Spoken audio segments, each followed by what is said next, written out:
Hello everyone, welcome back. Today we're going to be taking a look at the Chromecast with Google TV. So let's get into it. Okay everyone, so here we are on our Google Chromecast with Google TV. And basically what this is a version of Android that's adopted for a set-top box. And I think Google has done an excellent job with this.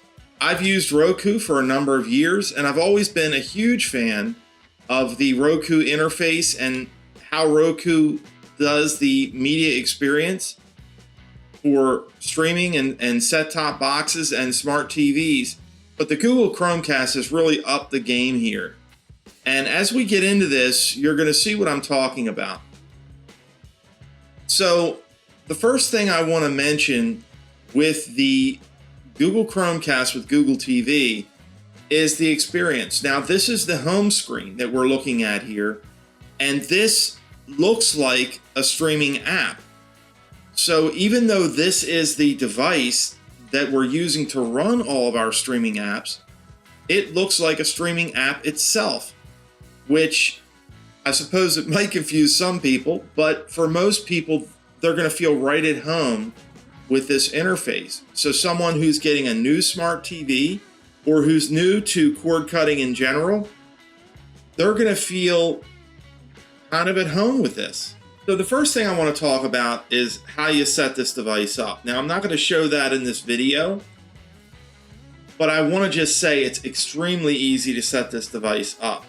You set it up using the Google Home app on either your Apple or Android device, and it's super easy to do it. Hey, quick reminder folks, remember to hit that thumbs up as it helps others find quality content on YouTube and allows us to continue to make videos like this for you. Click on subscribe and then hit the bell so you get notified anytime we add new content. This is huge when you're talking about someone who hasn't used a smart TV before or maybe hasn't used a streaming device before. It's going to be very easy for them to set up. They're not going to need to call a professional. They're not going to spend hours having a frustrating experience setting up the device. That's huge. So let's get into it here. On our home screen, you can see that it's tied to our Google account. And we have the For You section. Now this is going to be, like I said, just like a streaming app. Now, some of this will be blurred out to comply with the YouTube community standards, but you can see that this is all customized for me. So I have some different movies and things that I might like, including YouTube videos, by the way. Then the apps, these are going to be the apps. Now, I don't use this a whole lot, this particular device, but these are going to be the apps that I'm using the most. So it's going to put those all within easy reach for me to get to. I have continue watching. These are a couple of YouTube videos that I was watching. So I can come right in here and continue watching. You're not gonna have to go into the app and search for the section in the app, whatever app you were watching the video on, to continue watching something. You come right here and boom, it's right in front of you. You can continue watching where you left off. Very free live TV. So this is something that is huge. A lot of folks are cutting the cord to save money on their monthly entertainment bills. And I think the fact that this free live TV is here is, again, huge. So we can get right in to live TV and it's not going to cost us anything. Then we have our built-in channels. And you can see how this is laid out. Again, I just really like this. It's just very, it seems very well thought out and very well done. I have different categories, sports, game shows. You can see I can go and watch Jeopardy here. Let's just try it. So immediately it takes me to the app that I need in order to watch this. So it's all tied in one place, which I think is really powerful. And you can see that I can install this app. It shows me I need Pluto TV. It contains ads, and it's all coming from the Google Play Store, which anyone who has an Android device, you're already familiar with that. If you don't have an Android device, you're familiar with the Apple App Store. It's very similar. These are all apps that are published and submitted. So there's a verification process. Roku does that too, but this is just will be very familiar to folks who already have an Android or Apple device. So we can install that. I'm not going to install that just now. Let's go back up. So we can see there's a whole section here dedicated to the live TV experience. And then here at the top again, we have movies. We have shows, so we can again look at just movies if we're coming in looking for a movie, or TV shows if we're coming in looking for that. Next we have apps. This is where we're going to get all the apps. So for example, I have Disney Plus here, Netflix, YouTube, Amazon Prime, Video, Hulu, HBO Max, the list goes on and on. I can also download tools, which this is pretty cool. So I can download Nest. If you have Nest products, like a Nest thermostat and whatnot, you can do that here. Google Meet.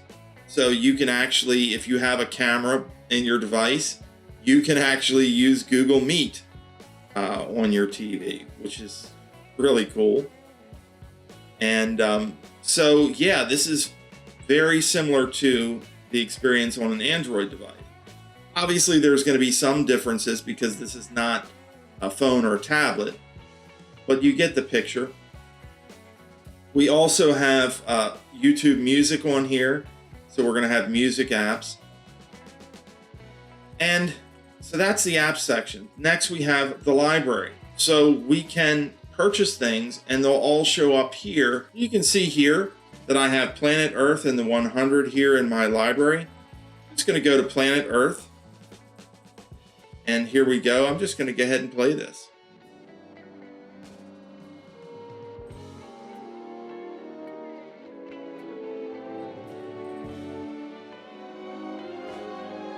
So pretty cool. I go back. I really like that the library function is right there. So again, I'm really getting excited about the fact that this is like a streaming app, but it's not an app, it's an operating system for all of my apps and all of my entertainment experience. So I think that, again, this is the big sell for Google TV.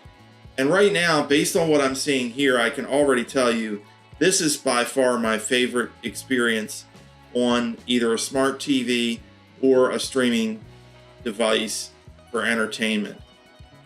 And I suspect the competitors like Roku will be making some changes to their platforms as well to kind of provide some of this functionality.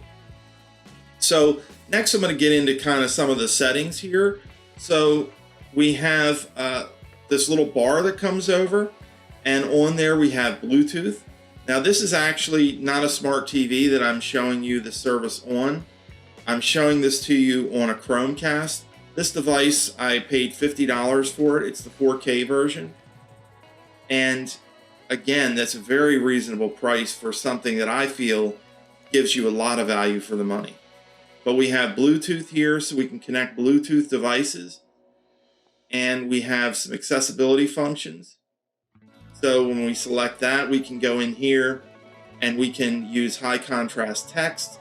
We can do text to speech, which again, this is a Google device. So this is tying into the whole Google ecosystem. So it's speech services by Google.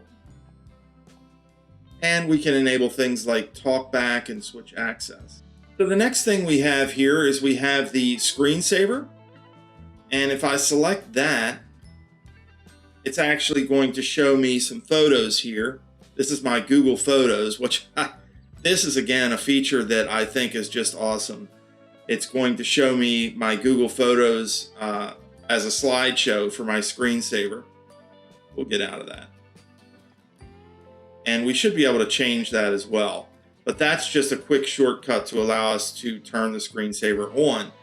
So for example, if you're already getting up from the TV and you know you want the screensaver to be on, you can just quickly go in here and turn the screensaver on, and it'll show a beautiful slideshow of your Google Photos.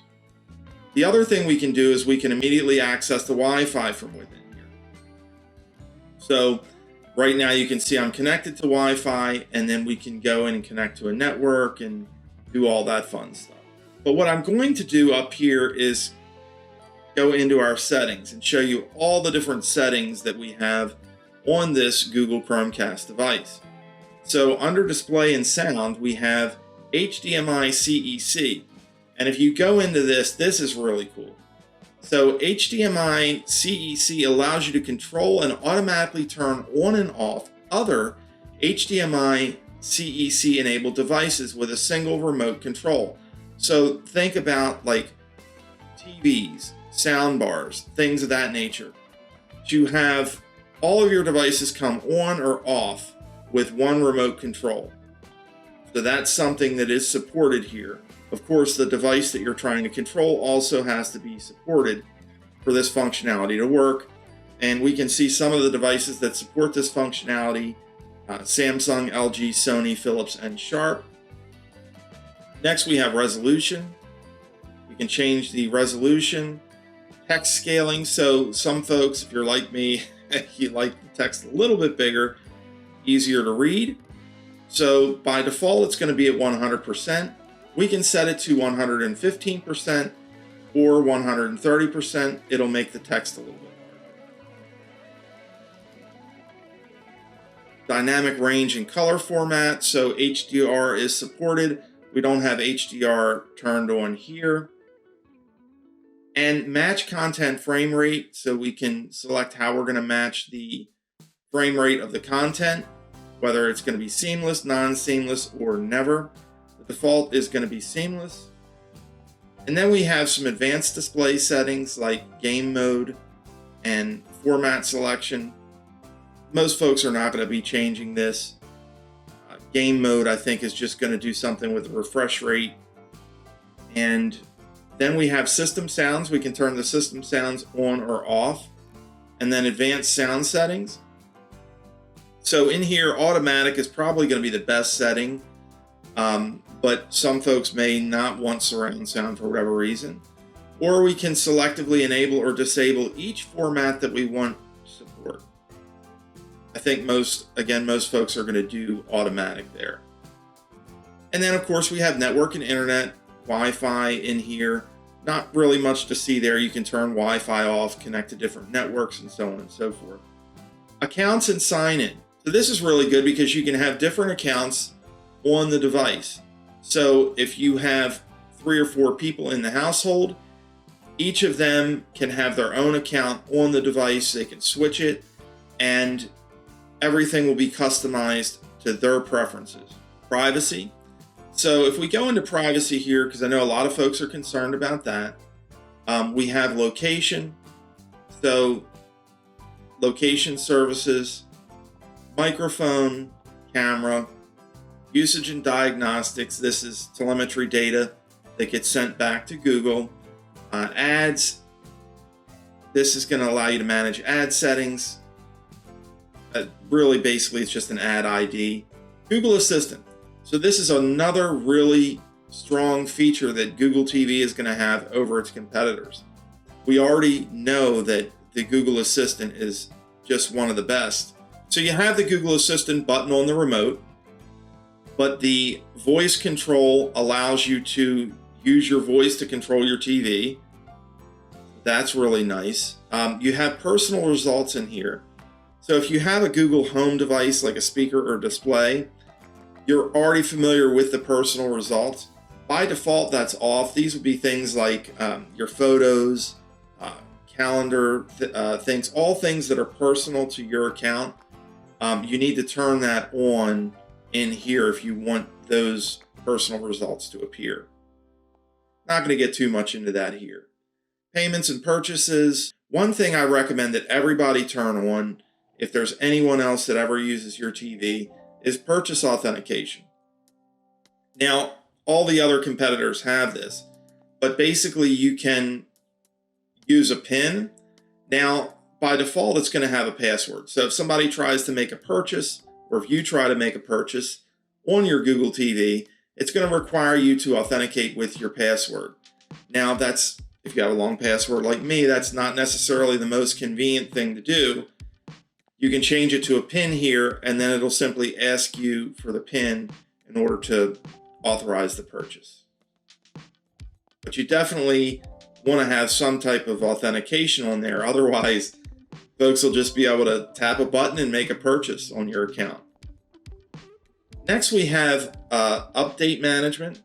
So by default, your apps are going to automatically be updated in the background, and then you can see available updates here, and this will allow you to go in and manually update apps, free up storage, that kind of thing. Next, we have app permissions. So we can go in here and we can look at the different permissions the different apps have on our device. Again, tying into kind of being like your iPhone or your Android device, we can go in here and manage this. So if we have an app that has access to our microphone or our camera that we don't want to have that access, we can come in here and modify that. Special app access. So we have a lot of different settings in here: energy optimization, usage access, notification access, the ability to display over other apps. So you really have a lot of control with Google TV. And then we have security, and we can scan apps with Play Protect, and we can also choose to improve harmful app detection. And that's pretty much what we have in privacy. A lot of privacy controls, which I think is always a good thing. And then apps, we have very powerful app management here. We can see all of our apps. We kind of talked about managing updates, permissions, and that kind of thing. We got into some of that. Next, we have system. And from here, we can look at accessibility options, which we already did. About, date and time, keyboard. We can change the keyboard settings, storage, ambient mode. So this is something that's really nice. So we can go in and change the settings for ambient mode. This is going to be for our screensaver. So right now you can see that we have Google Photos selected. We can use an art gallery, and we can try out new sources and content. We can show the weather in our area, show the time, device information, and so on and so forth. A lot of cool controls in here for ambient mode, which I like. For now, we're just going to leave that at our Google Photos. Next, we have power and energy. This is always important when you're dealing with an entertainment platform that's displaying on your TV. You don't want to have the same image displayed on your TV for a long period of time. This can cause damage to your TV screen. And so what you have here is the ability to turn the TV off when there's not any activity. Now, the default is going to be 30 minutes. So if you don't do anything with your TV for 30 minutes, it's going to turn it off. You can extend this or shorten it. I do not recommend that you ever set it to never. And really, I wouldn't set it to anything. I would actually set it for probably 15 minutes. I wouldn't set it to anything longer than 30 minutes. Then we have cast functions, and we can control the behavior when we're casting to the device. And then from here, we can also restart the device as well. Then we have our remotes and accessories. And right now you can see we have the Chromecast remote, and the remote even has its own firmware. In fact, I just updated that before making this video. And we can also add additional accessories from here. And we can even set up the remote buttons. So, pretty cool. And then of course we have help and feedback. So let's go into an app here really quickly. Now I can go into Netflix. I don't have an account set up on here for Netflix, but you can see the app loads very quickly. So it's very responsive. Folks, overall, I think Google TV is the way to go. I think Roku is also a very good choice. But if I had the choice today, my choice would be to go with Google TV. Do you have a smart TV with Google TV or Chromecast? If so, let us know down in the comments section what you like or dislike about it. As always, folks, like, subscribe, hit the bell so you get notified anytime we add new content. And thanks for watching.